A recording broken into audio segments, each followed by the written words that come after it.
Much has been said by both the fans and authors of Warriors about Onestar's characterization throughout the series. Seemingly overnight, a character who was seen by many as a complementary counterpart to Firestar, the ultimate paragon of benevolence and justice, turned into a bitter and hostile enemy upon becoming leader of WindClan. This jarring heel turn by one of the most beloved cats in the series has sat poorly with the majority of the fandom, including myself at times. However, I don't see Onestar's transformation as a mere vapid exercise in arousing contempt from longtime readers. There was a specific purpose that Erin Hunter aimed for with this angle, and I honestly think it's one of the most fascinating bits of characterization in the entire series. To fully understand the greater meaning to be gleaned from Onestar's character arc, it's important to understand his journey. We first meet Onewhisker in the series' second book, Fire and Ice, while Fireheart and Greystripe discover the exiled WindClan and bring them back home. Onewhisker endearingly thanks the two of them for saving his clan, claiming that they wouldn't have survived without their help. This is the start of what becomes an ever-burgeoning friendship between Fireheart and Onewhisker, two kind-hearted and honorable cats who have both experienced the worst of what evil can do to you and the ones you love. Later on, Onewhisker is the one who humbles himself and comes to ThunderClan to plead for assistance against spiteful RiverClan and ShadowClan attackers. This is now two debts WindClan owes ThunderClan, and Onewhisker doesn't forget it. When WindClan later becomes hostile towards ThunderClan for harboring Brokenstar, he apologizes to Fireheart. Then, when his clanmate Mudclaw turns Bluestar and Fireheart away on their trip to Highstones, Onewhisker shuns him for his immoral behavior. The fact that Onewhisker refuses to show solidarity with his clanmate here sets an important precedent for how he's perceived by others later on. While he appears to simply have a moral qualm with Mudclaw's actions, it's easy to misconstrue this for having a serious conflict of interest, something which I'm sure Mudclaw doesn't forget. Later, he assists Fireheart in bringing hostilities between Bluestar and Tallstar to a halt. Onewhisker comes across as a total bro, seeing the value in strong relationships between their clans rather than hostile ones. He never ceases to be friendly with Fireheart throughout the first series, and it seems that the two of them are destined to bring their clans closer together. Things begin to change, however, when they reach the lake in the second series, as Onewhisker becomes openly hostile with Mudclaw. Mudclaw is set to succeed Tallstar as WindClan's leader, and he lets everyone else know it. He's openly disrespectful towards his dying leader, however, it's not hard to understand why. Tallstar is old and losing his ability to lead. Mudclaw has always been a proud and brazen figure within his clan. His declaration that somebody strong has to take charge of their fragile clan makes a lot of sense. They've been driven from their territory by both ShadowClan and humans in the past, and he sees himself as the kind of figurehead his clan needs going forward. Everything changes when Tallstar informs Firestar, Brambleclaw, and Onewhisker that he wishes for the latter to succeed him on his deathbed. While it's easy to see why the kind and just Onewhisker might make a better leader than an abrasive cat like Mudclaw, everything about this is handled terribly. Mudclaw is often characterized as a bad guy in the series, but I honestly can't fault him or his followers for refusing to accept Tallstar's final wish, considering the only cats who heard it are the ones who would benefit from a ThunderClan plant leading WindClan. This right here is the very reason why Onewhisker changes so drastically upon becoming a leader. He has to break free of the stigma of being Firestar's buddy. This is what Onestar is doing when he suddenly turns on his former ThunderClan allies after they help him put down Mudclaw's rebellion. He still has to prove to his entire clan that he's here to serve their interests above anyone else's. Turning his back on Firestar as blatantly and shockingly as he did was the only way to convincingly get this message across. This wasn't really about power or pride getting to his head. In fact, Onestar is still the same just and caring cat that he once was. He just applies it in a different way. I'm sure this transformation was just as hard for him to stomach as it was for the readers. Like so many other great characters in the series, he makes a tough personal sacrifice in order to best serve his clan, and I can't really fault him on that initiative. He knows that his clan deserves a strong leader and advocate after the long series of setbacks that he's experienced with them. Tallstar, while an exceptionally reasonable leader in his own right, never shied away from conflict with other clans. Onestar is simply continuing that legacy as someone who his clan can be confident in to look out for and secure their best interests. Onestar is the leader that none of the other clans wanted, but he's the one WindClan needed. Is it too bad that we never saw a great Pax Thunder WindClan era? Perhaps, but instead of that outcome, which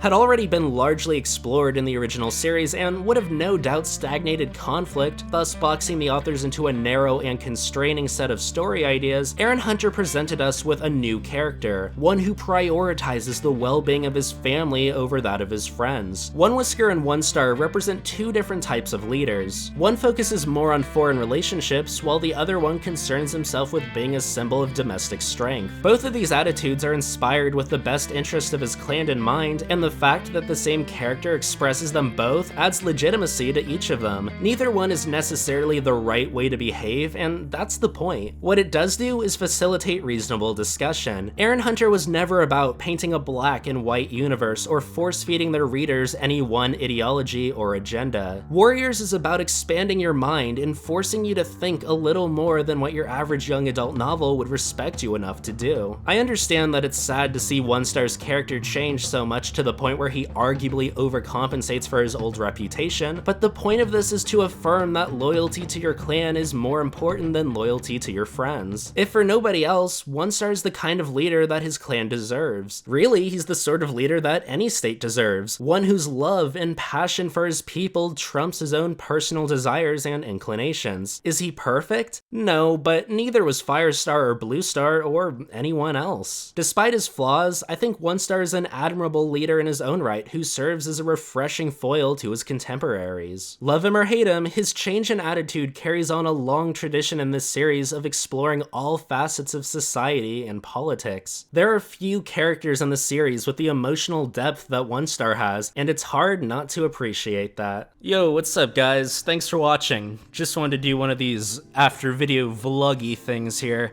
because I got a ton of people to thank and stuff.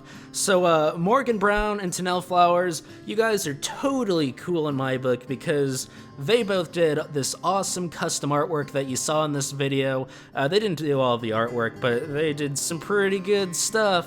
So huge shout out to them, thanks a lot.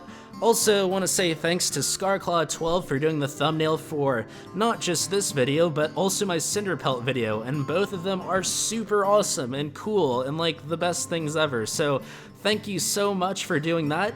Give them some love in the comments or whatever, or not, I don't really know. Also, thanks for all the fan art, guys. I have a file of 100 or something now. It's insane. It's crazy, totally unexpected, but keep it coming. I love getting it. It totally makes my day every time. Anyway, thanks for watching, and I'll see you in the next one.